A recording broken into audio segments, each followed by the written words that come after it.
खबर गाजीपुर से है, जहां पर कोडीन कफ सिरप तस्करी मामले में बड़ा अपडेट सामने आया है। सैदपुर स्थित स्वास्थ्य मेडिकल एजेंसी के संचालक सर्वाश वर्मा की जमानत अर्जी पर अब 3 जनवरी को सुनवाई होगी। कोर्ट ने बचाव और अभियोजन पक्ष को जरूरी दस्तावेज दाखिल करने का मौका दिया है। मामले में 10,000 पेटी कफ सिरप की ई रिक्शा से सप्लाई का दावा किया गया था, लेकिन चालक ने ढुलाई से इनकार कर दिया है। जांच में सामने आया कि ई रिक्शा मऊ का है। मुख्य आरोपी के पिता भोला जायसवाल को वारंट बी पर सोनभद्र जेल से गाजीपुर लाया गया है। इसी खबर पर ज्यादा जानकारी के लिए गाजीपुर से हमारे संवाददाता पवन मिश्रा ने जिला शासकीय अधिवक्ता रत्नाकर दुबे के साथ खास बातचीत की है। कोडीन कफ सिरप मामले में पिछले दिनों सैदपुर से स्वास्थ्य मेडिकल एजेंसी के संचालक सर्वांश वर्मा की गिरफ्तारी हुई थी। कल कोर्ट में सुनवाई होनी थी और ऐसे में हमारे साथ मौजूद हैं शासकीय अधिवक्ता गाजीपुर के रत्नाकर दुबे जी।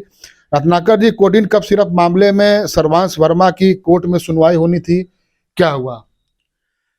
कल सर्वांश वर्मा के जमानत प्रार्थना पत्र पर माननीय अपर सत्र न्यायाधीश शक्ति सिंह जी ने दोनों पक्षों के अधिवक्ताओं, शासकीय अधिवक्ता की तरफ से एक एप्लीकेशन पड़ी कि कुछ पेपर दाखिल करनी है और अभियुक्त के अधिवक्ता श्री राजीव मोहन सिंह द्वारा भी एक मौके की दरखास्त दी गई, जिसमें उन्होंने कुछ कागजात बहस के दौरान पेश करने की बात कही थी। तो उसके लिए माननीय कोर्ट ने मौका देते हुए दोनों पक्षों को इसमें सर्वांश वर्मा के बेल पर सुनवाई के लिए 3 जनवरी 2026 नियत की है। उस दिन इसके बेल एप्लीकेशन पर दोनों पक्षों की बहस होनी तय है। गाजीपुर में कोडीन कफ सिरप की सप्लाई पुलिस रिपोर्ट के मुताबिक किन वाहनों से की गई?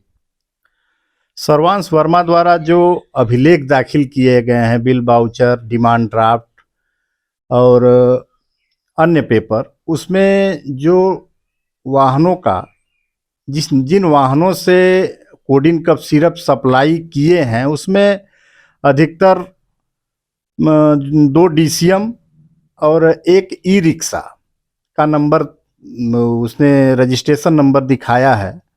आजमगढ़ का 2 DCM के वाहन चालकों और उनके मालिकों से बातचीत करने पर उन्होंने बताया कि मैं स्वास्थ्य एजेंसी को नहीं जानता, ये सैदपुर में कहाँ है, और सर्वांश वर्मा को नहीं जानता, न हम लोग आज तक कभी सैदपुर गए हैं।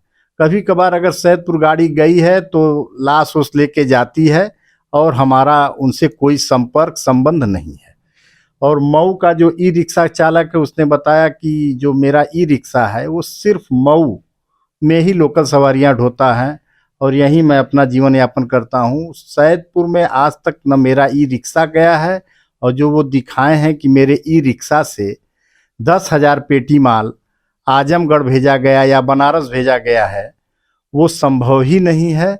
और मैं कभी आज तक सैदपुर नहीं गया हूं, न सर्वांश वर्मा को जानता हूं, न स्वास्थ्य एजेंसी को जानता हूं। मुख्य आरोपी शुभम जायसवाल के पिता भोला जायसवाल को भी कोर्ट ने तलब किया है, ऐसी सूचना प्राप्त हो रही है।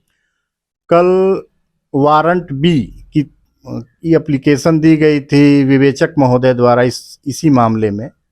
उसमें शुभम जायसवाल के पिता भोला जायसवाल, जो जिला जेल सोनभद्र में इसी मामले में बंद हैं, निरुद्ध हैं, उनको गाजीपुर पूछताछ के लिए रिमांड पर लेने के लिए विवेचक महोदय ने जो प्रार्थना पत्र दिया था वो माननीय शक्ति सिंह प्रथम सत्र न्यायाधीश ने उसको मंजूर कर लिया है। भोला जायसवाल को जल्द ही रिमांड हेतु गाजीपुर लाया जाएगा।